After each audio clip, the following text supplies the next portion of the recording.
Hi అండి, welcome to mass kitchen. ఈరోజు చిక్కుడుకాయ టమాటా కర్రీ ఎలా చేయాలో చూద్దామండి. చిక్కుడుకాయ కూర రెండు రకాలుగా ఉండొచ్చండి. లేత చిక్కుడుకాయలు అయితే మామూలుగానే ఉడికిపోతాయండి త్వరగానే. కానీ ముదురు చిక్కుడుకాయలు అయితే త్వరగా ఉడకవు, చాలా టైం పడుతుంది.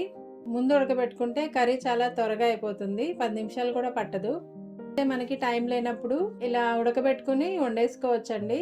ఇప్పుడు ముందు చిక్కుడుకాయలని కడిగిన తర్వాత అందులో కొంచెం వాటర్ పోయాలి. చిక్కుడుకాయలు మునిగేంత వరకు పోయక్కర్లేదండి.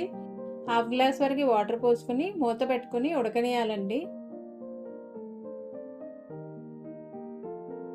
మధ్య మధ్యలో గరిటతో కలుపుకుంటూ ఉడకబెట్టుకోవాలండి.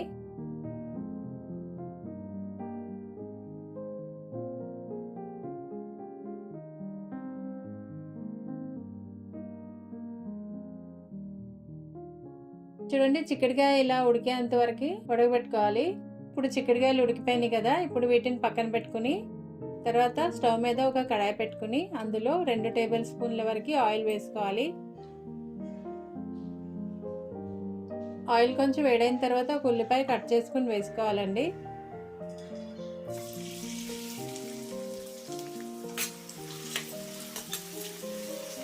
కొంచెం పసుపు కూడా వేసుకుని ఫ్రై చేసుకోవాలి. తర్వాత వెల్లుల్లి రెబ్బలు దంచుకుని వేసుకోవాలి. అలాగే పచ్చిమిర్చి కూడా కట్ చేసుకుని వేసుకోవాలి. కరివేపాకు కూడా వేసుకుని వేయించుకోవాలండి. ఉల్లిపాయలు బాగా ఫ్రై అవ్వక్కర్లేదు, మామూలుగా మెత్తబడితే సరిపోతుంది. ఉల్లిపాయలు కొంచెం ఫ్రై అయిన తర్వాత 2 టమాటాలు కట్ చేసుకుని వేసుకోవాలండి. మూత పెట్టుకుని ఉడకనివ్వాలండి. మూత పెడితే టమాటాలు త్వరగా ఉడికిపోతాయి. టమాటాలు కొంచెం మగ్గిపోయిన తర్వాత మనం ఉడకబెట్టుకున్న చిక్కుడుకాయలు వేసుకుని మొత్తం ఒకసారి కలుపుకోవాలి.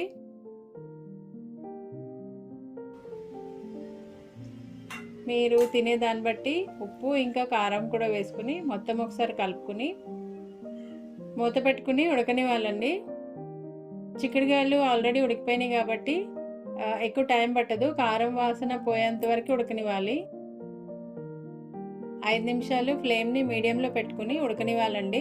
మధ్య మధ్యలో కలుపుకుంటూ ఒక 5 నిమిషాలు ఉడికితే చిక్కుడుకాయ కూర రెడీ అయిపోతుంది. ఇంతే అండి చిక్కుడుకాయ టమాటా కర్రీ. వీడియో నచ్చితే ఒక లైక్ చేయండి. Thanks for watching.